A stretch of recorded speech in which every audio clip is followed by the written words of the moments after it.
శ్రావణం mega sale మీ CMR legacy of జ్యువెలరీలో విఏలో 50% వరకు తగ్గింపు. వివరాలకు సంప్రదించండి. నమస్తే రమ్మగారు. నమస్తే జయ. ఏదైనా ఒక సిరీస్ చెప్పుకుందాం రమ్మగారు. కథా సరిసాగర్ నుంచి చిన్న చిన్న సిరీస్లు చెప్పుకున్నాం కదా మనం. Okay okay. అందులో నుంచి ఇంకో గుణశర్మ కథ చెప్పుకుందాం, బాగుంటుంది అది కూడా. పూర్వం అట ఉజ్జయిని నగరానికి మహాసేనుడని రాజు ఉండే, చాలా గొప్ప రాజు. ఆయన చాలా అందగాడు, చాలా శౌర్య పరాక్రమాలు ఉన్నవాడు. మీరు మిక్కిలి అతనికి కళలు, సాహిత్యము వాటి పట్ల మంచి అభిలాషలు. ఆయనకి మహాద్భుత సౌందర్యవతి అయిన ఒక భార్య ఉండేది, అశోకవతి ఆవిడ పేరు. ఎంతో అన్యోన్యంగా ఉండేవాడు. ఈయన రాజు అయిన కొత్తల్లోనే గుణశర్మ అనే ఒక బ్రాహ్మణుడు ఈయన దగ్గరకు వచ్చాడు. గుణశర్మకి రాజుగారికి భలే స్నేహం కుదిరింది. ఈ గుణశర్మ సంగీత నాట్యాల్లో అందవేసిన చెయ్యి. నాట్యము, సంగీతము, రకరకాల వాయిద్యాలు వాయిస్తాడు. ఇవే కాకుండా అతనికి ఎన్నో మంత్ర విద్యలు వచ్చు, మంత్రాలు తెలిసినవాడు. తర్వాత పరాక్రమవంతుడు, ఎన్ని విద్యలు వచ్చో అతనికి. చాలా గొప్పగా చదువుకున్నాడు. రాజును ఆశ్రయించి వచ్చాడు. సరే, ఆ కాలంలో అలా ఉండేవాళ్ళు, మల్టీ టాస్కింగ్ చేయగలిగేవాళ్ళు, మల్టిపుల్ ప్రతిభలు ఉన్నవాళ్ళు ఉండేవాళ్ళు. ఈ రాజుగారు, ఈ మహాసేనుడు ఈ గుణశర్మని తన దగ్గరే ఉంచుకున్నాడు. ఓకే. అయితే ఒకనాడట భార్య, ఆయన, తర్వాత ఈ అంతఃపురంలో రకరకాల కాంతలు, రాజుగారికి పట్టపురాణి కాకుండా ఇంకా ఇతరత్ర ఇంకా ఉంటాయి. వీళ్ళందరూ కలిసి ఒక వెన్నెల రాత్రి, ఒక శరత్కాలంలో పెద్ద ఇది చేసుకున్నారు, పండగలాగా చేసుకున్నారు. రాత్రి వేళ ఒక పార్టీలాగా పెట్టుకున్నారనమాట. గుణశర్మ కూడా ఉన్నాడు వాళ్ళతో పాటు. అయితే రాజుగారు అడిగాడు, గుణశర్మ, నువ్వు చాలా అద్భుతంగా నాట్యం చేస్తావని వినడమే కానీ నేనేనాడు చూడలేదు. నువ్వు సంగీత నాట్యాల్లో ప్రవేశం ఉందన్నావు కానీ మేమందరం చూస్తాం, నాట్యం చెయ్యి చెయ్యి చెయ్యి అని అడిగాడు. ఆయన కొంచెం వెనక్కి తీసాడు. అంతా స్త్రీలు సమూహం ఉన్నట్టు. అబ్బే ఎందుకు, ఏం పర్వాలేదు, అశోకవతి పరాయిదా, మహారాణి, నీకు సోదరి సమానరాలు, సోదరే నీకు. మన ఇద్దరం ఇంత స్నేహితులం కదా. పూర్వం దుర్యోధనుడు, కర్ణుడు ఎలాగో నువ్వు నేను అట్లా. దుర్యోధనుడి భార్యతో కర్ణుడికి చాలా స్నేహం ఉంది, అలాగే నీకు ఈవిడితో చాలా స్నేహం ఉండొచ్చు, నాట్యం చెయ్యి చెయ్యి చెయ్యి అని బాగా అడిగారు. ఈ అశోకవతికి గుణశర్మతోటి పరిచయం ఉంది కానీ అంత గట్టి స్నేహం ఏం కాదు. అంటే రెగ్యులర్గా రోజువారీ కలుసుకోవటల్లా. ఆ రోజున ప్రత్యేకంగా కలుసుకున్నారు వాళ్ళు. ఇతన్ని సరే ఏవో వీణాలు వాయించారు, మృదంగం వాయించారు, ఎవరో పాట పాడుతుంటే ఇతను నాట్యం చేశాడు గుణశర్మ. ఎంత అత్యద్భుతమైన నాట్యమో అతనిది, మహామన్మోహకంగా ఉంది. బ్రాహ్మణుడే అయినా ఇతను మంచి సమున్నతాకారుడు, పెద్ద పర్సనాలిటీ. అసలు అతని కదలికలు అవి చాలా అద్భుతంగా ఉన్నాయి. నాట్యం అయిపోయింది, అంతఃపుర కాంతలంతా చప్పట్లు కొట్టారు, జేజేలు పలికారు. మామూలుగా లేదు, ఏదో వేరే స్వర్గలోకంలో నాట్యం చూస్తున్నట్టుంది. ఏ విద్యాధరుడో వచ్చి గంధర్వుడు నాట్యం చేస్తున్నట్టుందని అసలు ఆ మెరుపుకి మైమరిచిపోయారు. అతను మెరుపు వేగంతో నాట్యం చూసి సంతోషించారు. అక్కడి నుంచి వీణ వాయించని ఒక వీణ అప్పచెప్పారు. ఆ వీణలో ఒక వెంట్రుక పట్టుకున్నదట, దాంతో అది అపస్వరం పలుకుతాం. అంత గుర్తుపట్టగలడనమాట. రాత్రివేళ ఆ వీణలో వచ్చిన అపస్వరానికి కారణం దీన్ని తీగరి పట్టుకుని ఉన్నటువంటి వెంట్రుక. అంత ఇంగితజ్ఞుడు అతను. సరే, ఆ వీణ తీసేసి ఇంకో వీణ తెప్పించారు. పరమాద్భుతంగా వీణ వాయించాడు అతను. ఎంత బాగుందో. అర్ధరాత్రి గడిచినా ఎవరూ కదల్లా. సంగీతము, నాట్యము రెండూ చూశారు. కబుర్లు చెప్పుకున్నారు, ఏవో అవి ఇవి తిన్నారు. రాజు అన్నాడు, నీకు లలిత కళ్ళే కాదు, యుద్ధ విద్యల్లో కూడా ప్రావీణ్యం ఉంది కదా నీకు, మనిద్దరం కుస్తీ పడదామన్నాడు. సరదాకి. ఏమన్నాడు, నేను ఆయుధం వాడతా, నువ్వు ఆయుధం వాడకుండా నన్ను పట్టుకోవాలి, నన్ను నిర్జించాలి, నీ వల్ల అవుతా అంటే అవుతుందన్నాడు గుణశర్మ. చేయగలను అన్నాడు. అనేసరికి మొత్తం అంతఃపురంలో ఓ పక్కన రాజుగారు సాముగారిడీలు అవి చేయటానికి ఒక గోదా లాంటిది ఉంది, అక్కడికి వెళ్ళారు. ఇట్లాంటిది ఏదో జరుగుతుంటే ఆడవాళ్ళు ఎందుకు ఊరుకుంటారు, అందరూ పోయారు గుంపుగా. మహారాణి అశోకవతి కూడా అక్కడికి వెళ్ళింది. ఓకే. వెళ్ళాక రాజుగారేమో ఆయుధం పట్టుకున్నాడు, ఆయుధం లేకుండా నుంచున్నాడు గుణశర్మ.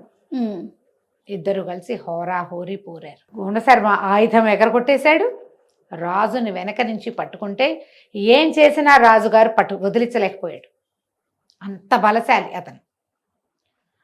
రాజు చాలా సంతోషించాడు. నేను ఓడాను, నువ్వు గెలిచావు, నువ్వు సామాన్యుడివి కాదు, నీలాంటి వాడివి నువ్వే, ఎంత బాగా చేసావో అని తెగ మెచ్చుకున్నాడు. ఓకే. బాగుంది. ఆ రాత్రి గడిచింది. ఈ మొత్తంలో తెల్లవార్లు గుణశర్మ వీళ్ళతోటే ఉన్నాడు.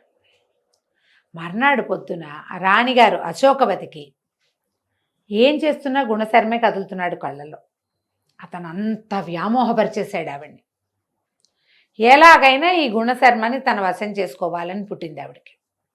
ఇప్పుడు కథల్లో, కొత్త కథల్లో ఫ్రెండ్స్ భార్యాభర్తల మధ్యలోకి రావటం చూస్తామా? ఏనాటి కథ చేయ చూడండి. భార్యాభర్తలు మాత్రమే ఉండవలసిన చోట మూడో వాడిని రానివ్వకూడదు. భర్తల స్నేహితులతో ఆడవాళ్ళు ఎక్కువగా గడిపే అవకాశం ఇవ్వకూడదు. భార్యల స్నేహితులు కూడా అంతే ఖచ్చితంగా కదా. స్నేహితులు వేరు, వైఫ్ అండ్ హస్బెండ్ వేరు. ఈ కథ అందుకు చెప్పబడింది. ఆవిడికి మరులు కొలిపేసింది అతని ప్రవర్తన, అతని పర్సనాలిటీ. మనిషి బాగున్నాడు, చాలా గొప్పవాడు, నాట్యం చేస్తాడు, సంగీతం పాడతాడు, వీణలు వాయించేస్తాడు. ఇదే కాకుండా పరాక్రమశాలి, గుణవంతుడు, మీదు మిక్కిలి మహా అందగాడు. చాలా ఆసక్తిగా ఉంది ఆవిడికి. అవకాశం కోసం చూస్తాం, ఎప్పుడు గుణశర్మ దొరుకుతాడా అని. ఒక రోజున గుణశర్మ ఆస్థానానికి వచ్చాడు, అంతఃపురానికి వస్తే రాజుగారు అప్పుడే భోజనం చేయబోతున్నాడు. కంచ వడ్డిచ్చారు, వంటవాడు కూరలు అవి పట్టుకొస్తున్నాడు. ఏదో అత్యద్భుతమైన కూర, ఆ కూర కలబోయాడు రాజుగారు. వెంటనే ఈయన కేక పెట్టాడు గుణశర్మ, వద్దు వద్దు, అది తినబోకండి, దాంట్లో ఏదో కలిసింది అనేసరికి రాజు ఆశ్చర్యపోయాడు. ఏమిటి శర్మ, ఏమిటి అన్నాడు. ఇందులో ఏదో కలిసింది, ఈ వంటవాడి మీద నాకు అనుమానంగా ఉంది, వాడిని పిలవండి అన్నాడు. వడ్డిచ్చి వెళ్ళిపోయిన వంటవాడిని కేకేశారు. రాజు అన్నాడు, తన కంచంలో ఉన్న కూర తిన్ను నువ్వు అన్నాడు. వంటవాడు నేను తిన్ను నేను తిన్ను నేను తిన్ను అని కేకలు పెట్టాడు. తిన్ననేసరికల్లా రాజు ఒప్పుకోలే. నువ్వు తింటే కానీ కుదరదు, నువ్వు వండిందే, నువ్వే వడ్డిచ్చావు, వడ్డిచ్చి వెనక్కి వెళ్ళావు అంతే, ఇది తిని తీరాలి. బలవంతంగా కూర అతనితో తినిపించారు. తినిపించిన మరుక్షణం అతను కాస్త విరుచుకుపడిపోయాడు. ఒకవేళ ఆ కూర తింటే రాజు ఏమయ్యాడు, అంతే ఏమైపోయేవాడు. రాజుగారు ఆశ్చర్యపోయాడు, ఏంటి శర్మ ఇది అంటే ఇందులో ఏం కలిసింది. ఆయన ఏం చేశాడు, ఆ కూరని ఇట్లా గుప్పెడితోటి పట్టుకుని ఒక మంత్రం చదివితే అందులో నుంచి ఏదో వచ్చింది బయటికి పొగలాగా. ఈ చనిపోయి పడిపోయాడు కదా, ఈ చనిపోయి పడిపోయిన వంటవాడి గుండెల్లో నుంచి ఒక నిట్టూర్పు వచ్చింది బయటికి, ఒక పొగ కనపడింది. ఈయన అందులోకి చదివాడు. ఈ చచ్చిపడిపోయిన వంటవాడి లేచి నుంచున్నాడు. ఆయన ఆ విషయం తీసేశాడు మంత్రంతో. అప్పుడు రాజు నిలదీశాడు, ఎవరు నువ్వు, ఎందుకు ఈ పని చేసావు, ఏం జరిగింది, నువ్వు ఎట్లా వచ్చావంటే వాడు నీళ్ళు నవ్వలేడు. వాడిని రెండు గట్టిగా బెదిరించారు. గౌడదేశపు రాజు గారి దూత వీడు. ఓహో. గౌడదేశపు రాజు మిమ్మల్ని సంహరించడానికి మీ వంటవాడితోటి మాట్లాడుకుని వాడిని తప్పించి నన్ను ఇక్కడ ప్రవేశపెట్టారు. గౌడ రాజు చేయించిన విషప్రయోగం. రాజుకి ఏం చేయాలో తెలియదు, ఆశ్చర్యం వేసింది. అన్నాడు గుణశర్మ, నువ్వు రాకపోతే నేను మరణించేవాడిని, ప్రాణదానం చేసావు నాకు, నువ్వు నన్ను బతికిచ్చావు అని చాలా సంతోషించారు. ఈ వంటవాడిని ఉరేశారు, వంటవాడికి నడిచిపోయింది. ఇక్కడ దాకా అయిందా. ఈ గుణశర్మ ఒకరోజు ఇలాగ ఇప్పుడు ఈ భోజనం చేసేటప్పుడు వచ్చాడు. ఆ తర్వాత నుంచి తరచుగా ఆయన అంతఃపురానికి వస్తుండేవాడు. రాజు అతను చూడకుండా ఉండలేకపోయేవాడు. అదేలే, మరి ప్రాణాన్ని కాపాడాడు. భోజనం చేద్దాం రమ్మనేవాడు, ఏదో ఆడదాన్ని రమ్మనేవాడు, వాళ్ళు ఖాళీగా ఉన్నాను రమ్మనేవాడు. అంతఃపురంలోకి యథేచ్ఛగా తిరిగేవాడు ఈయన. అయితే ఈవిడేం చేసింది, అశోకవతి భర్తనంది, నేను వేడి నేర్చుకోవాలని ఉంది, నాకు గుణశర్మ దగ్గర వేడి నేర్పించు అని అడిగింది. రాజు అన్నాడు అట్లాగే అని గుణశర్మతోటి చెప్పాడు. మహారాణి అశోకవతి వీణ నేర్చుకోవాలనుకుంటోంది, మరి నువ్వు అద్భుతంగా వాయిస్తావు కాబట్టి ఆమెకి వీణ నేర్పించు. సరేనన్నాడు. వీణ నేర్పించాలంటే వీణ అక్కడెక్కడ కూర్చుని ఇక్కడ చేయలేదు కదా, ఎదురు బదురు కూర్చోవాలి. ఇక ఆ వీణ మిషతోటి ఆవిడ ఇతన్ని ముట్టుకోవటానికి ప్రయత్నం చేస్తుంది. చేసరికల్లా ఇతను ఇలాంటి ప్రయత్నాలు చేయొద్దని చెప్తాడు. అనేసరికల్లా ఆవిడ ఏమంటుంది, నేను సోదర సమానని ఎట్లా అయ్యాను, నేను నీ స్నేహితుడి భార్యని అంతే, సోదరిని కాను. ఆయన రాజు మాట వరుస కన్నాడు, నేను ఎట్లా సోదరిని అవుతాను నీకు, మన ఇద్దరి జాతులు కూడా వేరు, నేను నీ మీద వలపు కలిగింది నాకు, నువ్వు నాతో గడుపు. మన రాజుతో నీ స్నేహం నడుస్తుంటుంది, మన ఇద్దరి స్నేహం కూడా నడుస్తుంది. నన్ను సంతోషపెట్టు, నాకు నీ మీద కోరిక కలిగింది, నువ్వు నాతో గడపాలి. ఈయన ఏమైనా సరే ఒప్పుకోలే గండనిధి. అంతఃపురానికి రావడం తగ్గించేసుకున్నాడు. ఆవిడకు దొరకకుండా ఉండేవాడు. ఎన్ని రోజులు నడుస్తుంది మరి ఇంతలో ఏమైంది, ఒకరోజు ఈ రాజు ఇతను గుణశర్మ ఒక వ్యాహ్యాలకి ఎక్కడికో అలా తిరగడానికి వాక్యాలకి వెళ్ళారు. వెళ్ళేసరికి ఒక సర్పం రాజును కాటైపోయింది. గుణశర్మ ఆ సర్పాన్ని కొట్టి రాజును రక్షించాడు. రెండోసారి కూడా అతను ప్రాణదానం చేశాడు. ఇలాగే అవుతాయి కదా. ఇంతలో ఏమైంది, ఈ రాజుకి, ఈ మహాసేనుడికి ఈ గౌడ రాజు మీద పగ తీర్చుకోవాలనిపించింది. తన వల్ల తన మీద ఇలాగా విషప్రయోగం చేయించాడు. అందుకని గౌడరాజు మీద యుద్ధానికి వెళ్ళాడు. ఆ యుద్ధంలో గుణశర్మ ఎంత సహాయం చేశాడో రాజుకి. ఒకచోట ఈ యుద్ధంలో ఏమైంది, గౌడరాజుకు దొరికిపోయాడు మహాసేనుడు. దొరికిపోతే గుణశర్మే గౌడరాజును కొట్టి రాజును రక్షించాడు. ఎప్పటికప్పుడు ప్రాణదానమే. ఇంతలో ఏమైంది, ఈ వీళ్ళిద్దరూ పోరాడుకుని ఈ యుద్ధం పరిసమాప్తం అయ్యేసరికి ఇంకొక పక్క నుంచి ఇంకొక రాజ్యం వాళ్ళు వీళ్ళ మీదకి దాడి చేశారు. ఆ యుద్ధంలో కూడా ఇతను బాగా సహాయం చేశాడు. అయితే ఏమైంది, వాళ్ళది పైచేయి అయిపోయింది. కొత్తగా వచ్చిన వాడిది పైచేయి అయింది. రాజు చాలా బాధపడుతున్నాడు మహాసేనుడు. ఇదేంటి తీరు కూర్చుని యుద్ధంలో మనం ఇలా అయ్యామంటే మీరేం కంగారు పడద్దు, నేను చెప్తానని ఈ గుణశర్మ ఏం చేశాడు, ఈయనకి ఒక అంజన విద్య ఉందట. ఆ అంజనం ఒంటికి రాసుకుంటే ఎవ్వరికి కనపడరు, మాయమైపోతారు. ఆ అంజనను రాసుకుని వెళ్ళి అవతల శత్రురాజు ఉన్నాడు కదా, యుద్ధానికి వచ్చాడు. అతని గుడారంలోకి వెళ్ళిపోయి మహాసేనుడిని విడిచిపెట్టు, పంచభూతాలు నీకు చెప్తున్నాయని మనిషి కనపడకుండా మాట చెప్తే నమ్ముతారు కదా. అవును, గట్టిగా ఆయనకి చెప్పాడు. చెప్పేసరికల్లా ఆయన తెల్లవారేసరికల్లా యుద్ధం మానేశాడు. మేము యుద్ధం మానేస్తున్నాము అని వీళ్ళకి కబురు చేశారు. మేము వెళ్ళిపోతాం, యుద్ధం చేయదలుచుకోలేదు, భగవంతుడు ఆజ్ఞ అయింది. రాత్రి ఆజ్ఞ చేసింది ఎవరు, గుణశర్మే. ఇక రాజు ఎంత సంతోషించాడో, తనకు అన్ని గుణశర్మ వల్ల మంచి జరుగుతుంది. మహా సంతోషంగా ఉన్నాడు. కానీ అశోకవతి సంతోషంగా లేదు. ఆవిడికి ఎలాగైనా ఇతనిని లొంగ తీసుకోవాలని ఉన్నది. ఒకసారి ఏం చేసింది, తనే మారువేషం వేసుకుని గుణశర్మ ఇంటికి వచ్చి అతన్ని అడిగింది, నాకు ప్రేమ భిక్ష పెట్టు, నీ మీద ప్రేమతో కామంతో ఇదైపోతున్నాను నేను, నాకు రాజుతో సంతోషం లేదు, నువ్వు నన్ను ఒప్పుకో, ఇది బయటపడకుండా చూసుకునే పూచి నాది, నువ్వు అంతఃపురంలోకి స్వచ్ఛందంగా వస్తావు, మనకే సమస్య లేదు, రాదు కూడా, కనీసం ఒక్కసారి నా ముచ్చట తీర్చు అని అడిగినా అతను ఒప్పుకోలే. నేను స్వామి ద్రోహం చేయను, మిత్రద్రోహం చేయను, ఇది ఒక అపవిత్రమైన కార్యం, అది అసలు నా వల్ల కాదు, పరస్త్రీ నాకు సోదరితో సమానం, అందున నువ్వు మిత్రుడి భార్యవి, రాజు భార్యవి, కాబట్టి ఇది నాతోటి కుదరదు, ఏమైనా సరేనని తిరుక్కున్నాడు. ఆవిడ ఎంత పళ్ళు నూరుతూ ఉందంటే, నో అంటాం, అవమానం, దాన్ని సహించలేకపోయింది. ఈ గుణశర్మకి ఎలాగైనా ప్రతిక్రియ చేయాలని ఆలోచించడం మొదలుపెట్టింది. ఎలా అశోకవతి గుణశర్మ మీద పగ తీర్చుకుందో మనం వచ్చే భాగంలో తెలుసుకుందాం. తప్పకుండా రమగారు. నమస్తే. నమస్తే జయ. నమస్తే రమగారు. నమస్తే జయ. రమగారు, మనము గుణశర్మ కథ చెప్పుకుంటూ ఉన్నాం. ఫస్ట్ సిరీస్ అయ్యింది. ఆవిడ వరించింది ఆయన్ని, వరించిందనాలో ఇంకేం చెప్పాలో వరించింది అనకూడదు, భర్తగా అయితే వరిస్తారు, దీన్ని కామించటం అంట. అదే నేను అనలేకపోయాను రమగారు. ఈ రాజుగారు మహాసేనుడు ఓ రోజు ఎక్కడికో దీనికి వెళ్తూ, ఈతకి వెళ్తూ గుణశర్మను కూడా తీసుకెళ్ళాడు. అంటే నదికి వెళ్ళి స్నానం చేసి వస్తారనమాట, ఏవో ఉంటాయి కదా కార్యక్రమాలు. అయితే ఏమైంది, నదిలోకి దిగాడు మహాసేనుడు. గుణశర్మ ఆల్రెడీ స్నానం చేసి సంధ్యావందనం చేసుకుంటున్నాడు. రాజు కొంచెం ఈత కొట్టగలిగిన వాడు, ఈత సరదా ఉంది, ఆయనకి ఎక్సర్సైజ్ అవసరం కదా. గుణశర్మకి అంత ఎక్సర్సైజులు అవి అవసరం ఉన్నాయేమో, కానీ అతను ఇక్కడ చెయ్యాల. ఈయన లోపలికి వెళ్ళాడు. ఇంతలో ఏమైంది, ఒక మొసలి పట్టేసింది రాజుని. అయ్యో, పాలు పట్టేసింది. ఆయన శత విధాల ప్రయత్నం చేశాడు, ఎంత లాగిన బలవంతుడు ఆయన, ఏమి చిన్నవాడు కాదు హసేనుడు కూడా. ఎంత లాగినా ఆ మొసలి వదల్ల. ఆయన గట్టు మీదకి వస్తున్నాడు, లోపలికి వెళ్ళిపోతున్నాడు, వస్తున్నాడు వెళ్ళిపోతున్నాడు. ఈ సందట్లో మొసలి కాలు పట్టుకుంటే ఎంత నెత్తురు పోతుంది. శక్తి చాలా కేకలు పెట్టాడు, శర్మ శర్మ నన్ను రక్షించను. గుణశర్మని పిలిచాడు, గుణశర్మ నన్ను రక్షించమంటే ఆ ఎక్కడో సంధ్యావందనం చేసుకుని పరిగెత్తుకుంటూ వచ్చాడు. ఆయన దీని ఒక పిడి బాకు ఉందట ఆయన దగ్గర. ఆ బాకుతోటి నీళ్ళల్లో దూకి మొసలిని పదే పదే పొడిచి అది నోరు వదిలేలాగా చేశాడు.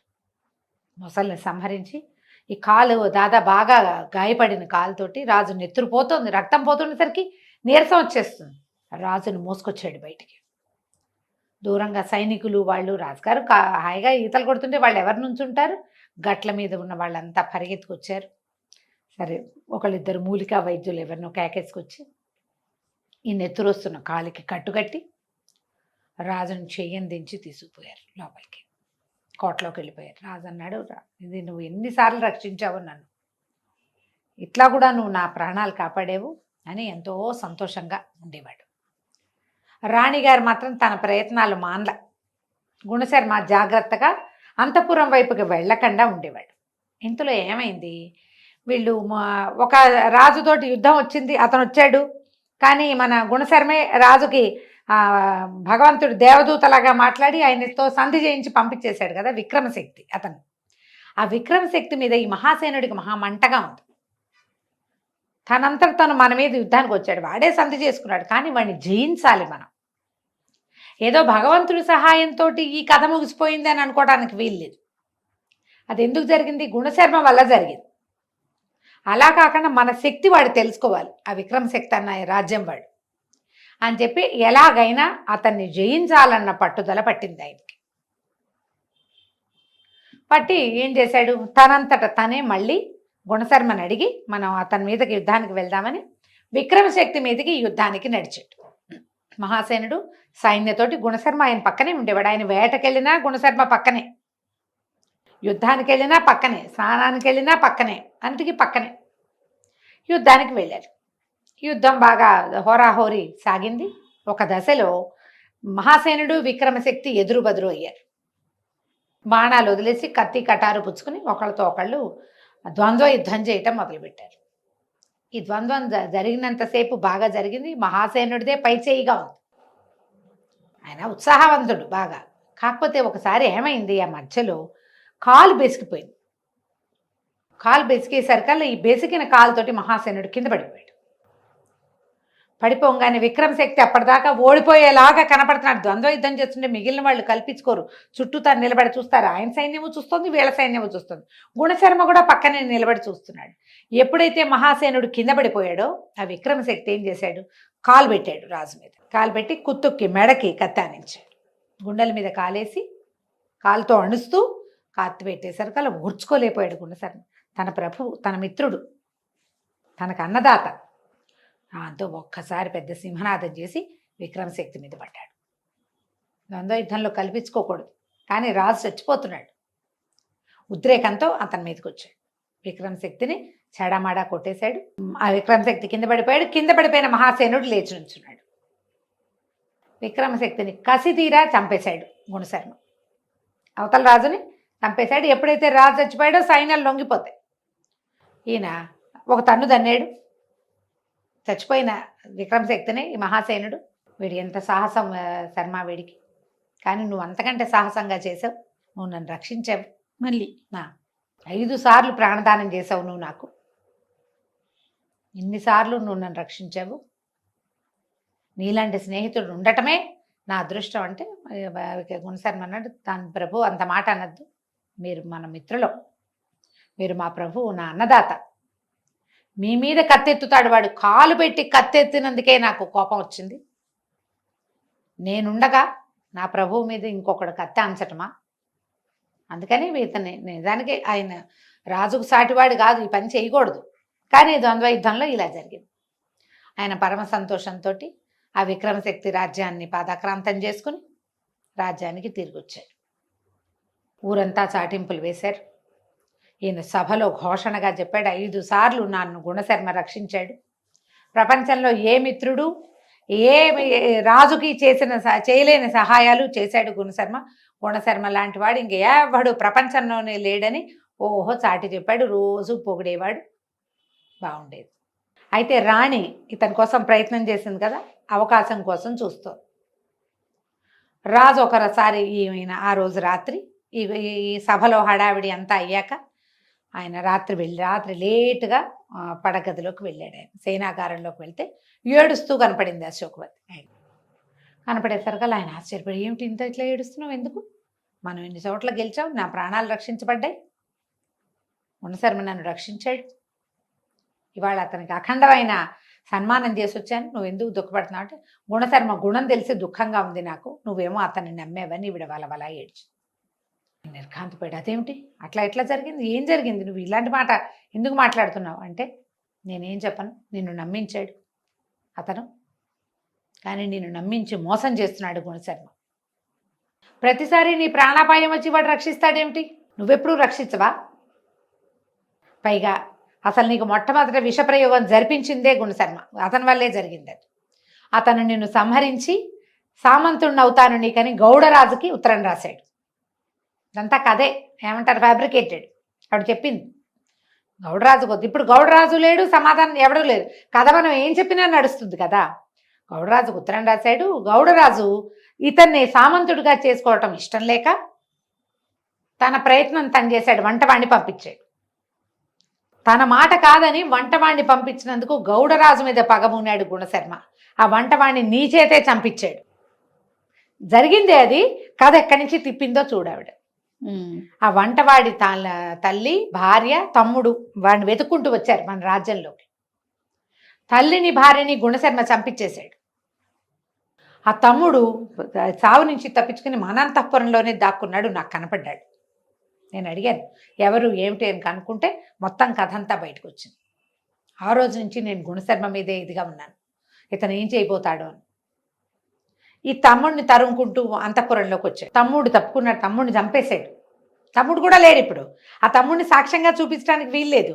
గుణశర్మ ఆ తమ్ముడిని చంపేసి ఆ రోజు సేనాగారంలో వచ్చి నాతో అనుచితంగా ప్రవర్తించాడు. నేను నీ మిత్రుడి భార్యని, నీ సోదర సమానని, నేను నీకు సోదరి ఎలాంటి దాన్ని అని ఎంత బతిమలాడినా నన్ను వదిలిపెట్ల.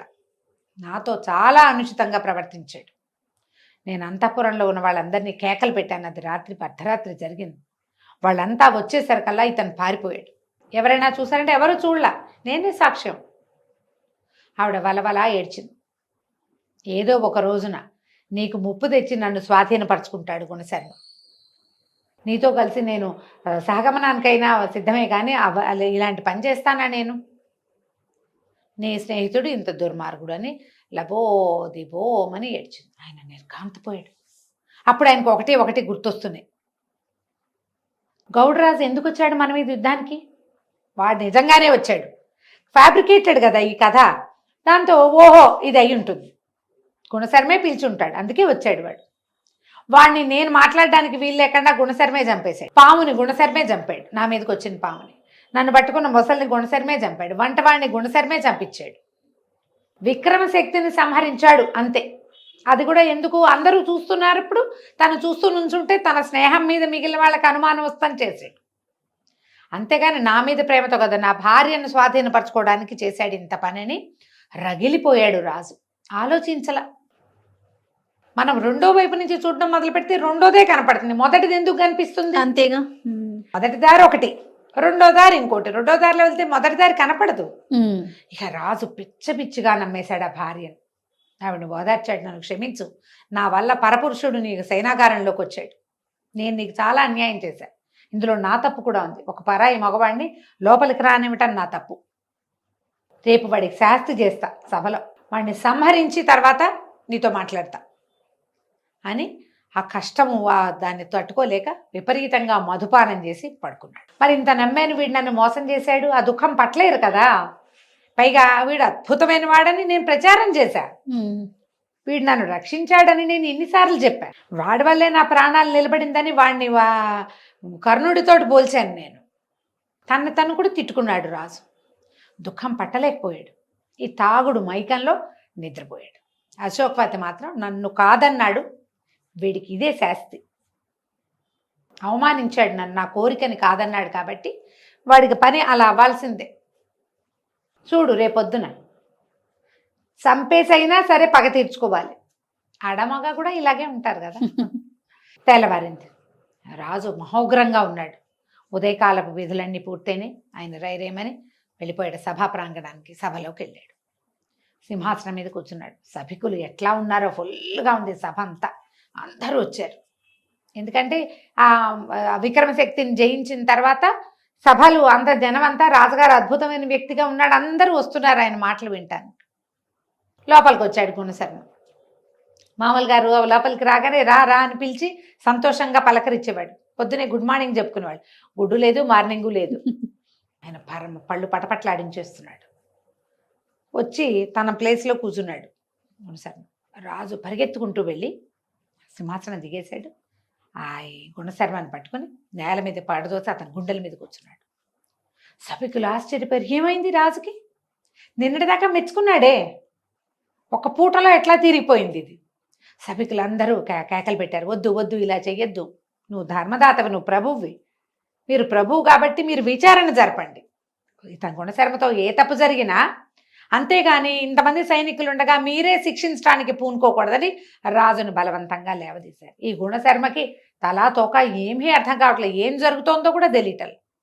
ఏమైంది ప్రభు, ఏమైంది ప్రభు, ఎందుకు నా పట్ల ఇంత కోపంగా ఎందుకున్నావు అని అడిగాడు. అడిగితే రాజు అన్నాడు, నీ మోసాలన్నీ బయటపడ్డాయి, నువ్వు కడు దుర్మార్గుడివి, నీ అంతు చూస్తాను ఇవాళ. గుణశర్మకి ఏమి అర్థం కావటం లేదు. ఏం జరిగి రాజు ఇట్లా రియాక్ట్ అవుతున్నాడు? ముందు రోజు సాయంకాలం కలిసే ఉన్నామే, రాత్రి పార్టీ అయింది, బోళ్ళంతా విందు జరిగింది అక్కడ. రాజు పరమ సంతోషంగా వెళ్ళాడు అంతఃపురానికి. తెల్లవారు అంతఃపురం నుంచి వచ్చేసరికి ఇట్లా తిరుక్కున్నాడు. అతను నుంచోబెట్టారు గుణశర్మని. కూర్చొని వెళ్ళ నిలబెట్టారు. అప్పుడు సభికులంతా అడిగారు, ఏం జరిగింది ఏం జరిగింది అంటే, ఇతను గౌడరాజుతోటి కలిసి నాకు విషాహారం పెట్టించాడు, ఇతని వల్లే విషాహారం తినాల్సి వచ్చింది నేను. ఇతనికి ఎలా తెలుసు అందులో విషం ఉందని అంటే, ఇతను అన్నాడు, అదొక మంత్ర విద్య, అదొక విద్య. ఒక ఆహారాన్ని చూస్తే అందులో ఏముందో తెలియటానికి ఒక విద్య ఉంది. ఆ విద్య వల్ల నాకు ఆ కూరలో విషం ఉందని తెలిసింది. అన్నంలో, పులుసులో, పానీయాల్లో లేదు, ఒక కూర పదార్థం, శాఖం అందులోనే ఉంది అనేసరికల సభికుల్లో కొంతమంది గుణశర్మకి విరోధులు ఉన్నారు. ఏంటి, రాజుగారు ఇంత గుణశర్మనే పట్టుకుని వేళ్లాడుతుంటే వాళ్ళకి నచ్చటల్లా. వాళ్ళు అన్నారు, ఇవన్నీ అబద్ధాలు, అలాంటివి ఉండవు, తను మోసం చేస్తున్నాడు, తనకి తెలిసి ఉంటుంది, రాజుగారు చెప్పేదే నిజం, అసలు ఆ వంట పెట్టించిందే వీడై ఉండాలి, రాజుని నమ్మించడానికి చేశాడు, వాడు ఎవరిని చంపించేశాడు, అయిపోయింది, వాడు చచ్చిపోయాడు, ఈయన పట్ల ఈయనకు వ్యతిరేకంగా సాక్ష్యం చెప్పడానికి వంటవాడు బతికేలేడు, ఆ రోజే శిక్ష పడింది కదా. ఇక కేకలు పెట్టారు. రాజు అన్నాడు, నువ్వు గౌడరాజు నీ వల్లే వచ్చాడు యుద్ధానికి. ఈయన రామాహరి, నేను అట్లాంటిది చేయలేదన్నాడు. కాదు, నువ్వే చేసావు. అయితే రాజు ఏం చెప్పాడు, భార్యకి ఇలా ఇతను నీ పొందు కోరుతున్నాడు అన్న మాట ప్రజలకు చెప్పకూడదు, తెలియకూడదు, అవమానం. రాణికి ఎంత అవమానం ఈ మాట బయటకు వస్తే, ఎవరికి చెప్పని అన్నాడు. కానీ ఉద్రేకంలో రాజా ఆ మాట కూడా చెప్పాడు. ఈయన అశోకవతి మీద కన్నేశాడు గుణశర్మ, ఆమెతో అనుచితంగా ప్రవర్తించాడు. ఇతనికి ఏం పాలుపోలేదు. సభలో అందరూ గట్టిగా చీ చీ చీ అన్నారు. బ్రాహ్మణుడు, మిత్రుడు, అంతఃపుర ప్రవేశం చేయిస్తే ఇంత పని చేస్తాడా? పట్టి బంధించండి అని సైన్యాధిపతి అరిచాడు. రాజు కూడా పట్టి బంధించమన్నాడు. బంధించమంటే వీడిని ఎట్లా బంధిస్తారు? రాజు అంత వాడిని వెనక నుంచి కావలించుకుని నిరాయుధుడిని చేయగలిగేవాడు, వాడు మామూలు వాడు కాదు కదా గుణశర్మ, గట్టివాడు. ఇక సైనికుల మీద పడ్డారు. ఈయన వాళ్ళకి వీళ్ళకి జుట్లు ముడేసి చితకొట్టి తప్పించుకున్నాడు. ఎంత ప్రయత్నం చేశారు. చివరికి ఈయన ఏం చేశాడు, ఆయన దగ్గర ఒక అంజన విద్య ఉంది, అదొక డబ్బాలో ఇట్లా రొంటిని పెట్టుకుని ఉంటాడు ఎప్పుడు. మామూలుగా మనం పిడిబాకులు అవి పెట్టుకుంటారా, ఒక చిన్న అంజన డబ్బా ఉంది. ఆ డబ్బా తీసి ఆ అంజనం ఒంటికి రాసుకుని వీళ్ళకి కనపడకుండా మాయమైపోయి. రాజు అటు ఇటు చూశాడు. అప్పుడు వాళ్ళకి తెలిసింది వీడి దగ్గర మంత్ర విద్యలు ఎలాగో ఉన్నాయి కదా, తప్పించుకున్నాడు. ప్రజలు, ఈ సభికులంతా అన్నారు, అయ్యో అయ్యో వీడు ఇలా మాయమైపోయాడు, పోన్లేని మంత్రాల మారివాడు, మీతో ఉండకపోవటమే మీకు మంచిది, ఇలాంటి వాడు ఇంకేం చేస్తాడో రేపొద్దున. ఇలాంటి స్నేహాలు పనికిరావు, సామాన్య మానవులతో స్నేహాలు చేయాలి, ఇలా మంత్రాల మారులతోటి స్నేహం చేస్తే చాలా ప్రమాదం. మహారాణికి ఎంత ప్రమాదం తప్పింది, మిమ్మల్ని ఏం చేసేవాడు వీడు, ఈ రాజ్యానికే ఎసరు పెట్టేవాడు అని అందరూ తలా ఒక మాట అన్నారు. రాజు చాలా దుఃఖము అవమానంతో సభ సాలించి వెళ్ళిపోయాడు. ఈ మాయమైపోయిన గుణశర్మ ఇక ఈ రాజ్యంలో ఉండలేడు. ఊరంతా ప్రచారం అయిపోయింది. అతనికి తల్లి తోడు ఎవరు లేరు, ఒక్కడే ఉన్నాడు. భార్య సంతానం కూడా లేదు. ఇక తన ఇంటికి వెళ్ళకుండా ఒక అడవి దారి పట్టి వెళ్ళిపోయాడు. వెళ్ళి వెళ్ళి వెళ్ళి వెళ్ళి ఒక గురుకులం లాంటి ప్రాంతానికి వెళ్ళాడు. ఆయన ఎవరో ఒక ఆయన కూర్చొని అందరికీ విద్యలు చదువు చెప్పుకుంటున్నాడు. ఆ ఋష్యాశ్రమం లాంటిది, ఒక గురుకులం లాంటిది.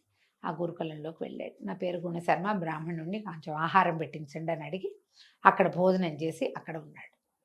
అప్పుడు ఆయన అడిగాడు, ఎవరు ఏమిటి నీ సంగతి అని కనుక్కున్నాడు అనమాట. ఏం వివరాలు చెప్పాడు, అసలు ఈ గుణశర్మ ఎక్కడి వాడు, ఎక్కడి నుంచి ఇక్కడికి వచ్చాడు, మనం తర్వాయి భాగంలో తెలుసుకుందాం. తప్పకుండా రమ్మగారు. నమస్తే. నమస్తే జయ. నమస్తే రమ్మగారు. నమస్తే జయ. రమ్మగారు, మనము కథా సరిసాగరంలో గుణశేఖరుడు గుణశర్మ గుణశర్మ ఆయన స్టోరీ చెప్పుకుంటూ ఉన్నాం కదా. 2 భాగాలు చెప్పాం కదా. అవునండి. రాజు మహాసేనుడు, అశోకవతి ఇద్దరు కలిసి ఈ గుణశర్మని ఇరికిచ్చారు. అవును. అతను వాళ్ళని ఓడించి పారిపోయాడు. అక్కడి నుంచి పారిపోయి ఒక గురుకులానికి చేరాడు. అక్కడ ఒక ఆయన వేద విద్య బోధిస్తూ కనిపించాడు. ఆయన దగ్గరికి వెళ్ళి ఆ భోజనం పెట్టించమని అడిగాడు. ఆయన భోజనం పెట్టించాక భోజనం చేశాడు. అయ్యా ఎవరైనా మీరేం చదువుకున్నారు ఏమిటంటే, నేను 4 వేదాలు చదువుకున్నాను, శాస్త్ర విద్య అంతా చదువుకున్నాను అని చెప్పాడు. చెప్పాక ఆయన అడిగాడు, మీరు ఎక్కడి వారు, ఎలా, ఇప్పుడు ఇలా ఇలా ఈ వయసుకే అంటే యంగ్గా కనపడుతున్నారు. గుణశర్మ కుర్రవాడనే కదా చెప్పుకున్నాం మనం. అశోకవతి మనసు పడింది ఇతని మీద. మరి ఇంత అద్భుతమైన ముఖవర్చస్సు, చిన్నతనం, దాంట్లోనే అన్ని విద్యలు రావడం, ఇవన్నీ మీకు ఎట్లా సాధ్యపడ్డాయి, మీరు ఈ విద్య ఎట్లా వచ్చింది, మీరు ఎక్కడ పుట్టారు, మీది ఏ ఊరు అని అడిగితే అప్పుడు ఇతను చెప్పాడు అనమాట. పూర్వం మా తండ్రి ఆదిత్య శర్మ ఆయన పేరు. ఆయనకి అమ్మ నాన్న లేరు. మేనమామని ఆశ్రయించి జీవించాడు. ఆయన మేనమామే ఆయన్ని పెంచాడు. అయితే ఈ మేనమామని ఆశ్రయించాక వీళ్ళు ఉజ్జయిని నగరానికి దరిదాపుల్లో ఉన్నారు. ఉంటే ఆ ఊర్లో ఒక సన్యాసి ఒక ఆయన ఉండేవాడు. సన్యాసి అని అనటానికి వీల్లేదు, ఒక సాధకుడు ఆయన. ఈ సాధకుడితోటి తిరిగేవాడు ఈ ఆదిత్య శర్మ. ఆ సాధకుడితో పాటు తిరిగేవాడు. ఈ సాధకుడితో పాటు తిరుగుతూ ఉండగా ఆయన రకరకాల హోమాలు చేస్తే ఆయనకి బోల్డని సిద్ధులు లభించేవి. ఆ లభించిన సిద్ధుల మీద ఆసక్తితోటి ఈ ఆదిత్య శర్మ తను కూడా అలాంటిది ఏదైనా చేయాలని ఆయనతో పాటే తిరుగుతూ ఉండేవాడు. ఒకనాడు ఆయన ఎంతో ఎన్న రోజుల్లో జపాలు చేసి ఒక పెద్ద హోమం చేశాడు. ఆ హోమంలోంచి ఒక పెద్ద తరంగం లాంటిది వచ్చి ఒక మహాద్భుత సౌందర్యవతి అయినటువంటి ఒక యక్షిణి వచ్చిందట. ఆమెతో పాటు పరివారం బోళ్ళంత మంది వచ్చారు.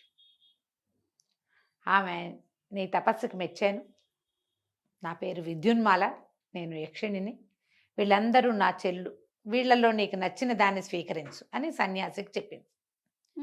సన్యాసి అన్నాడు, వాళ్ళల్లో నాకొద్దు, నేను నీకోసమే ఈ యజ్ఞం చేశాను అంటే విద్యున్మాల ఒప్పుకోలేదట. నీ హోమానికి నేను రాను, కేవలం నా దర్శనమే నీకు లభించేది, నన్ను సాధించేంత చేయలేకపోయావు నువ్వు, కాబట్టి నేను కాదు, వీళ్ళల్లో ఒక యక్షిణిని స్వీకరించమన్నాడు అని చెప్పింది. సరే ఈయన ఏం చేశాడు, ఒక యక్షిణిని స్వీకరించాడు. ఆమె ఈ సన్యాసికి స్వాధీనపడి ఉంది. ఆయన ఎప్పుడు కావాలంటే అప్పుడు పిలిచేవాడు. ఆయన పిలిచినప్పుడు వచ్చి ఆయన కోరికలు తీర్చి అన్ని రకాలుగా, ఆయనకి ఏ వస్తువైనా కావాలన్నా, ఎక్కడికైనా వెళ్ళాలన్నా, తనతో గడపమన్నా, ఒక ఉద్యానవనానికి వెళ్ళాలన్నా, అట్లా యక్షిణీ విద్యతో సాధించగలిగేదన్నీ జరిగేవి. ఆమె వచ్చినప్పుడు ఆదిత్య శర్మ ఆమెను కలుస్తూనే ఉండేవాడు. అయితే ఆమెను అడిగాడు, ఈ విద్యున్మాలే అద్భుతమైన శక్తి, విద్యున్మాలని మించిన శక్తి ఉందా అని అడిగితే ఆవిడంది, విద్యున్మాలను మించిన శక్తి కూడా ఉంది అని చెప్పి విద్యున్మాల, సులోచన అని ఇలాంటి 3 పేర్లు చెప్పేసరికల్లా ఆదిత్య శర్మ అన్నాడు, నాకు ఆ సులోచనని సాధించాలనుంది, ఆ సులోచనని సాధించడానికి సరిపడా మంత్రం తెలియజేయమని అడిగితే ఆ యక్షిణి చెప్పింది, ఆ మంత్రం నాకు తెలీదు.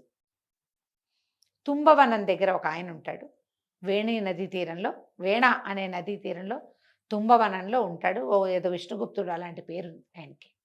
అక్కడికి వెళ్ళి ఆయన్ని సంతోషపెట్టు, ఆయన నీకు సులోచన మంత్రాన్ని ఇస్తాడు.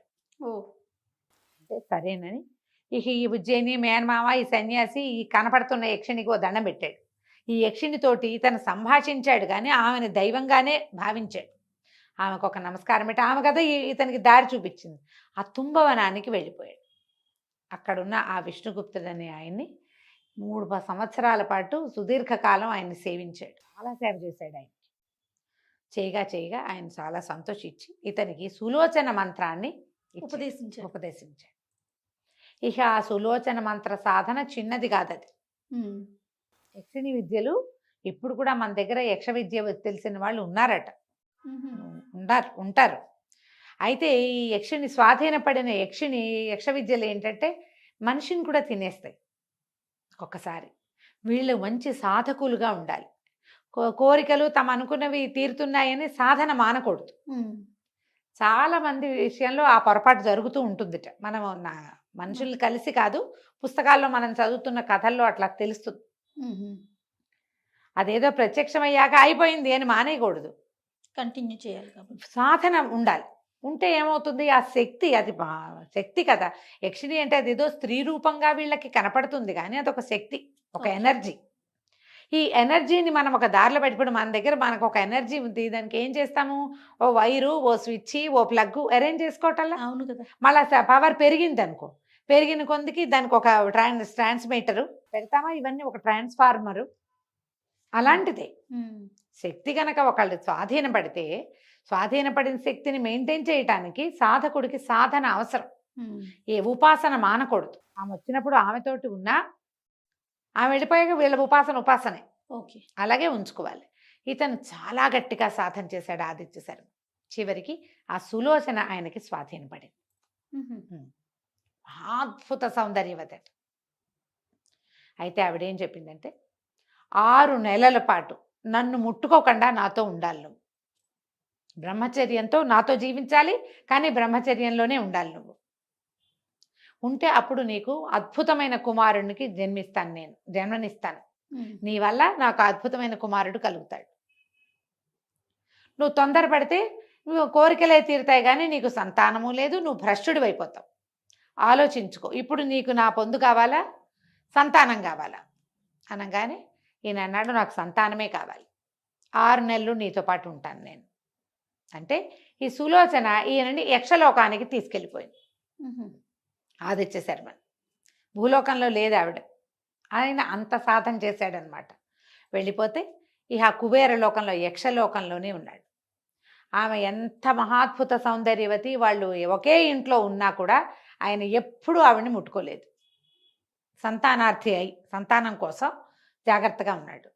కుబేరుడితోటి వాళ్ళతోటి అందరితోటి ఇతనికి స్నేహం. మానవుడు అక్కడ ఉండటము, పైగా ఈయన చాలా కాలం సాధనలో ఉన్నవాడు అవటం వల్ల ఆయనకి బోలెడన్ని విద్యలు వచ్చినాయి. ఈ సన్యాసితో స్నేహంగా ఉన్నాడు కదా, ఆయనకి సంగీతము, నాట్యము, శిల్పము, చిత్రలేఖనము వాటన్నిట్లలోనూ గట్టి పట్టుంది. వాటితోటి అక్కడున్న యక్షలోకంలో ఉన్నటువంటి పెద్ద పెద్ద వాళ్ళందరినీ ఇంప్రెస్ చేశాడు. పూర్తిగా 6 నెలలు గడిచాక సులోచన ఈయనకి స్వాధీనపడింది. వాళ్ళిద్దరూ కలిసి భార్యాభర్తలుగానే జీవించి ఉన్నారు. ఈ కుబేరుడే ఇతని గుణగణాలకు మెచ్చి తనే స్వయంగా వీళ్ళకి వివాహం చేశాడు. వివాహం జరిగిపోయింది. సులోచన ఈయనతోటే ఉంది. కొంతకాలానికి ఆమెకి గుణశర్మ కలిగాడు. పిల్లాడు ఎంతో బుద్ధిమంతుడు. తండ్రి చాలా ఉపాసన కలిగిన తండ్రి అవడంతో వాడికి అన్ని విద్యలు సులువుగా వచ్చేసి. అయితే ఏమైంది, ఒక్కసారి వీళ్ళు ఒక వ్యాహ్యాలికి వెళ్ళారు ఒక చోటకి. అదే ప్రాంతంలో ఇంద్రుడు కూడా వచ్చాడు.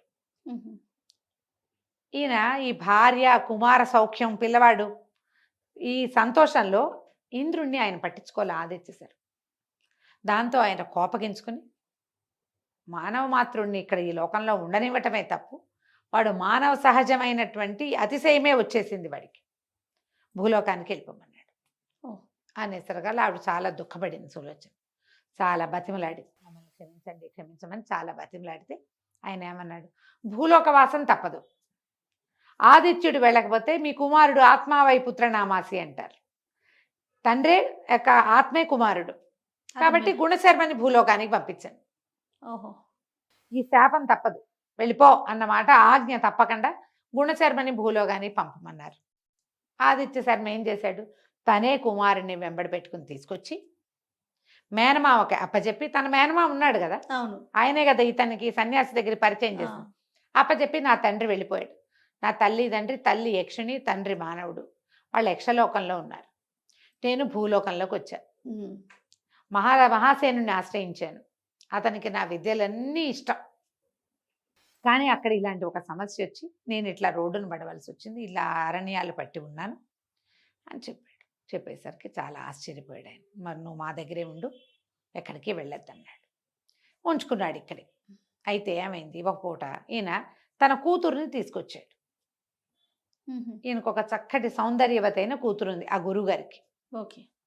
ఆ పిల్లని తీసుకొచ్చి మా అమ్మాయి జాతకం చెప్పమని అడిగాడు. ఇతను రూపం చూసి కూడా జాతకం చెప్పగలిగిన వాడు గుణశర్మ. రూపం చూశాడు, ఆ అమ్మాయి ఇవి చూసి అన్ని విషయాలు చక్కగా చెప్పాడు. చెప్తే ఈయన ఇంతకుముందే జ్యోతిష్వేత్తల దగ్గర చెప్పించుకుని ఉన్నాడు, ఆయనకు తెలుసు.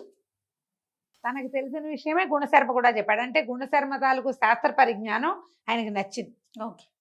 చిన్నప్పుడు ఆ అమ్మాయి చిన్నతనంలో ఎలాంటివి జరిగినాయి, ఆ అమ్మాయి పుట్టినప్పుడు ఎలాంటిది జరిగింది, ఏ సమయంలో ఆ అమ్మాయి పుట్టింది, అవన్నీ కూడా అతను చెప్పగలిగాడు. ఈయన చాలా సంతోషించాడు. సరే బాగుంది. అయితే పిల్లని మళ్ళీ వెనక్కి పంపిస్తుంటే ఆ అమ్మాయి ఏమో ఇతని మీద మనసు పడింది. ఆ పిల్ల వదలలేక వెళ్ళిందనమాట. ఆయన అడిగాడు, నా కూతురికి నువ్వంటే చాలా ఇష్టంగా ఉంది, మా అమ్మాయిని వివాహం చేసుకో అని అడిగాడు. సరే తను వివాహం చేసుకోవాలంటే చూడాలి, ఆలోచించాలి, చెప్తానన్నాడు. అయితే ఒకనాడు ఏమైంది, ఇతను ఆ అమ్మాయి రోజు వస్తూ ఉండేది ఇతని దగ్గరికి కబుర్లకి. ఒకనాడు తను పడుకున్నటువంటి ఆ గదిలో వేరే నీడ కదిలినట్టు కనపడింది. ఎవరో వచ్చారు. తను పరిగెత్తుకుంటూ వెళ్ళి చూశాడు. చూసేసరికల్లా వాళ్ళు గోడ దూకి వెళ్ళిపోయారు. అంటే ఎవరో వచ్చి నన్ను చూశాడనమాట. అంతే. ఆయనకి భయం వచ్చేసింది. మర్నాడు గురువుగారితో చెప్పాడు, వివాహం అది వద్దు, నాకు ఇక్కడ ఎప్పుడు ప్రమాదమే ఉంది, ఇక్కడ ప్రమాదాన్ని మరి నేను చెప్పలేను, నా వల్ల మీకు కూడా ప్రమాదం వస్తుంది, నేను వెళ్ళిపోనివ్వండి అన్నాడు. ఎందుకు గుణశర్మ వెళ్ళిపోవాలనుకున్నాడు. వాళ్ళు పిలిచి పిల్లనిస్తామన్నప్పుడు ఎందుకు కాదన్నాడు. అమ్మాయి మానవ స్త్రీ అవటం వల్ల ఏ కారణాలతో అతను వద్దంటున్నాడో వచ్చే భాగంలో చూద్దాం మనం. తప్పకుండా అండి. నమస్తే. నమస్తే చే. నమస్తే రమ్మగారు. నమస్తే చే. రమ్మగారు, మనము కథా సరిసాగరంలో గుణశర్మది సిరీస్ చెప్పుకుంటూ ఉన్నాం. 3 భాగాలైనవి. 4వ భాగంలోకి వచ్చాం. అయితే ఈ గుణశర్మకి అగ్నిదత్తుడు అంటే ఏ గురువు గారి దగ్గర అయితే అతను ఆశ్రయం పొందాడో ఆయన తన కూతుర్ని ఇవ్వదలుచుకున్నాడు. అగ్నిదత్తుడు కూతురు సుందరి, నిజంగానే మహాద్భుత సుందరి. ఆమె చాలా జాతకం కూడా చాలా గట్టిది, బాగానే ఉంది. ఆయన మా అమ్మాయిని ఇచ్చి పెళ్లి చేస్తానని ఈయన గుణశర్మని అడిగాడు. అడిగేసరికి గుణశర్మ ఏమన్నాడంటే, లేదు, నేను ఇక్కడ ఉండటం కూడా మీకు ప్రమాదం కావచ్చు, మహాసేనుడు నన్ను వెంటాడుతూనే ఉన్నాడు, నా మీద పడిన అభాండం అలాంటిది, తన భార్యని నేను కోరుకున్నానన్న మాట ఏ పురుషుడు సహించడు. పైగా పగ తీర్చుకోలేదు, రాణిని ఆశించిన వాడికి శాస్త్ర చేయలేదు, లేకపోతే తనని చంపడానికి నేనే విషం పెట్టించాను, నేనే గౌడరాజుని తెప్పించాను, నా వల్లే ఆయనకి యుద్ధాలు వచ్చినాయి, ఇలాంటి భావాలు చాలా ఉన్నాయి, అన్ని నేను ప్లాన్ చేశాను. ఇలాంటప్పుడు నాకు ప్రతిక్రియ చేయకపోతే అతను ఆ రాజ్యంలో తలెత్తుకోలేడు ఆ రాజు. కాబట్టి వేగుల్ని పెట్టాడు నా వెనకాల. వీళ్ళు ఈ ఊళ్ళల్లోకి వచ్చిన వేగులు ఏంటి వెతుకుతారు, ఎవరైనా కొత్తగా వచ్చారా, ఎవరు ఆశ్రయం అయినా పొందారా, బ్రాహ్మడు ఇంత ఎత్తుంటాడు, ఇంత పొడుగుంటాడు, ఇలాంటి విద్యలు వచ్చిన వాడు కనుక్కుంటే క్రమంగా ఈయన అగ్నిదత్తుడి దగ్గర ఎవరో కొత్తగా ఒక వ్యక్తి వచ్చాడని, ఆయన నిజంగానే ఇంతున్నాడు అంతున్నాడు వచ్చేసినాయి బయటికి. పైగా విద్యార్థులు వస్తారు గురుకులానికి, ఈయన చూసిన పిల్లలు చాలామంది బయటకు వెళ్ళి చెప్పు ఉండొచ్చు కూడా. వీళ్ళకి తెలిసిపోయింది, రాజు ఓర్చుకోలేడు, నేను ఇప్పుడు వివాహం చేసుకునే పరిస్థితి ఏది, నాకు నా వెంట పడక మానరు, నేనే కాశీ గంగా తీరానికో వెళ్ళిపోతా, ప్రాణత్యాగం అయినా చేయాలి నేను, లేకపోతే అతను నన్ను వదిలిపెట్టాడు అనగానే అగ్నిదత్తుడు అన్నాడు, అదేమన్నమాట, అసలు ఒక సన్యాసి దగ్గర ఉండి సులోచన అనే యక్షిణీ విద్య మహత్తరమైన విద్యని సాధించిన ఆదిత్య శర్మ కుమారుడు ఇంత మాట అనొచ్చా?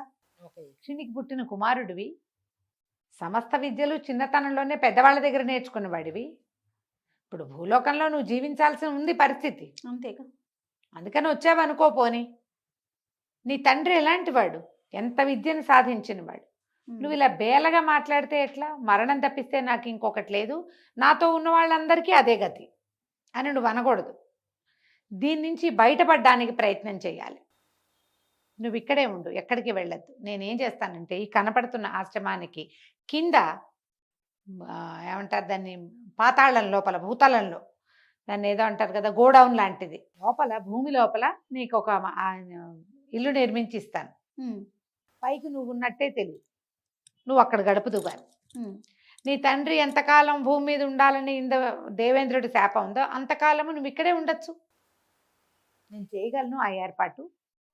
నువ్వు వేలగా మాట్లాడద్దు. నీ సమస్య తీరాక నువ్వు మా అమ్మాయిని పెళ్లి చేసుకుంటూ కానీ, నీకు పెళ్లికి అభ్యంతరం లేదు, సమస్య వల్ల కదా ఇబ్బంది అని ఆయన ఏం చేశాడు, తన స్నేహితులైన వాళ్ళు కొంతమంది శిష్యుల్ని పిలిపించి ఈ కనపడుతున్న బిల్డింగ్లో లోపలికి, మనం ఏమంటారు సెల్లార్, దాన్ని అలాగేగా చెప్తాం. అవునండి, ఇంగ్లీష్లో ఏమనాలి, సెల్లారే. లోపల భూగర్భంలో ఇంకొక డెన్ లాంటిది ఇతనికి ఏర్పరిచాడు ఆయన.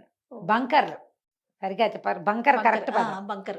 ఈ ఆశ్రమానికి కింద భాగంలో లోపలికి మెట్లు దిగి కిందకి వెళ్ళేటట్టు కింద మళ్ళీ ఇల్లు వాకిలి అన్నీ ఏర్పరిచాడు. అతనికి వీలుగా ఉండేలాగా జల వనరు, అతని సంధ్యావందనానికి, చదువుకి, దానికి వీలుగా ఏర్పరిచి పెట్టాడు. ఏర్పరిస్తే ఇతను అన్నాడు, గుండెశర్మ తలుచుకుంటుంటే లోపల ఒక అగ్నిలాగా మండుతోంది, నా తప్పేం లేకుండా, ఒక విచారణ జరగకుండా నా మీద ఇంత అభాండం వేసి నన్ను చంపడానికి ప్రయత్నం చేశాడు. అతని మీద పగ తీర్చుకోవాలనుంది నాకు. ఎట్లా మహాసేనుడి మీద పగ తీర్చుకోవచ్చు, నాకు ఏదైనా ఉపదేశించండి ఒక ఐడియా అని అడిగాడు. అయితే అగ్నిదత్తుడు ఏమన్నాడంటే, కుమారస్వామిని ఆరాధించు, సుబ్రహ్మణ్య ఆరాధన చేస్తే నీకు సాహసము, ధైర్యము ఉన్నవాటితో పాటుగా శక్తులు, శత్రువుని జయించే శక్తి కుమారస్వామి ఇస్తాడు. ఆయన దేవసైన్యాధ్యక్షుడు కదా, దేవసేనకు అధ్యక్షుడు. అవును, దేవతల సర్వసైన్యాధ్యక్షుడు. ఆయన్ని గనక ఆశ్రయించావంటే నీకు ఫలితం లభిస్తుందని నేను ఒక మంత్రం చెప్తానని సుబ్రహ్మణ్య మంత్రాన్ని ఉపదేశించాడు గుణశర్మకి. ఈ గుణశర్మ ఆ కింద ఆ భూగర్భ గృహంలోనే ఉండి కొన్ని రోజుల పాటు అసలు ఇంకా తిండి నీళ్లు లేకుండా సుబ్రహ్మణ్య ఆరాధన చేశాడు. అయితే ఇతని ఈ ఆరాధన మొదలుపెట్టగానే, జపం మొదలుపెట్టేసరికి సుందరి కూడా ఏం చేసింది, సుబ్రహ్మణ్యేశ్వరుడి తల్లైన పార్వతీదేవిని ఆశ్రయించింది. ఈ మా తండ్రి దగ్గరికి గురుకులానికి ఇంతమంది వస్తారు, నేను ఎవరిని భ్రాతృభావన తప్ప ఇంకో భావన చేయలేదు, మొట్టమొదటిసారి పురుష భావన కలిగింది ఇతన్ని చూస్తే. నేను ఇంకొక పురుషుణ్ణి చూడను, నాకు ఎవరైతే ఇలాంటి భావాన్ని కలిగించాడో అతన్నే భర్తగా పొందే వరం ఇవ్వు, అతనున్న చిక్కులు తొలగించి నా వివాహ మార్గం సుగమం చెయ్యి అని ఆ అమ్మాయి కూడా, సుందరి కూడా కఠోరమైన దీక్షతోటి పార్వతీదేవిని గౌరీ ఆరాధన మొదలుపెట్టి, పైన గౌరీ ఆరాధన, కింద సుబ్రహ్మణ్య ఆరాధన జరిగినాయి. సుబ్రహ్మణ్యుడు కొన్ని రోజుల తర్వాత గుణశర్మకి ప్రత్యక్షమయ్యాడు. అయితే ఆయన అడిగాడు, నీకేం కావాలి అని. ఇతను ఏమడిగాడంటే, అసలు తెరిపి లేని, అంటే అంతులేని సంపద, ఎప్పటికీ తరగని సైన్యము కావాలి నాకు అని అడిగాడు. తరగనంటే చచ్చిపోతే ఎవరైనా మళ్ళీ ఇంకోళ్ళు పుట్టుకొచ్చేస్తారు, అట్లా తరగని సంపద, తరగని సైన్యము కావాలి, శత్రుజయం కూడా కావాలి, శత్రువుల మీద విజయము కావాలంటే సుబ్రహ్మణ్యుడు అలాగేనని చేశాడు. ఇక అంతులేని సంపద వర్షంలా కురిసిందట ఆశ్రమ ప్రాంతంలో. మొత్తం ఆశ్రమం అంతా బంగారంతో నిండిపోయింది. ఇక ఎంత వాడినా వస్తూనే ఉంటుంది. ఇక సైనికులు ఉన్నారా, అడవంతా సైనికులే.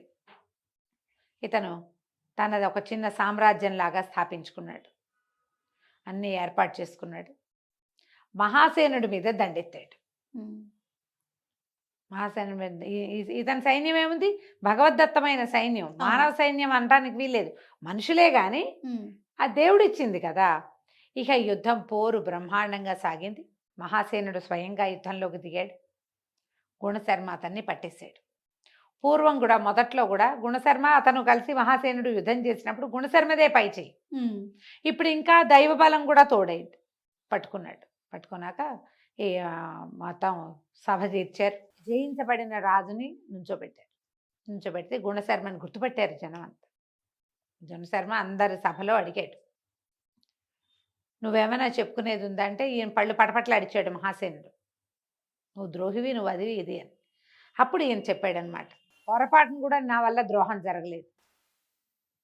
అంతఃపురంలో నాతో నాట్యం చేయించి వీణావాదనం చేయించింది, తర్వాత ఏమో ఈ పట్లు బాహుబాహు యుద్ధం చేయించింది మహాసేనుడు. అవునా కాదా? అవును. ఆ రోజు రాణివాసం అంతా అది చూసింది. మహారాణి అశోకవతి నా మీద మనసు పడింది. నువ్వు సోదరి సమానురాలివి, నేను నీతోటి ఇలాంటి పని చేయనని చెప్పాను నేను. ఆమె 3-4 సార్లు నన్ను దారిలో పెట్టడానికి ప్రయత్నం చేసింది, నేను ఆమెకు అందలేదు. ఈ మధ్యలో రాజుని 5 సార్లు కాపాడాను నేను. మదిరాపాన మత్తతతోటి అశోకవతి చెప్పిన అబద్ధాన్ని రాజు నమ్మాడు. ఈ జరిగిన హత్యా ప్రయత్నాల్లో ఒక ప్రయత్నాన్ని తనకు అనువుగా మలుచుకుంది ఆమె. రాజు విచారణ చేసి ఉండాలి. రాజు అన్నవాడు చేయవలసిన పని ఏమిటి? విచారణ. ఇప్పుడు ఆవిడేదో చెప్పింది, ఇది ఎంతవరకు నిజం?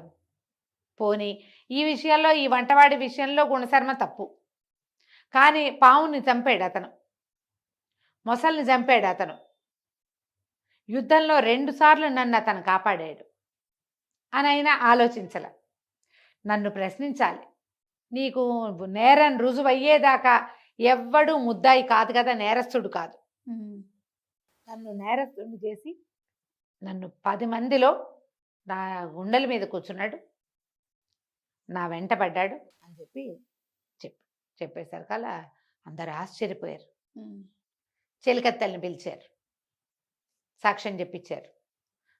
ఆయన మళ్ళీ దీనికి రాలేదు, అంతఃపురానికి రాలా.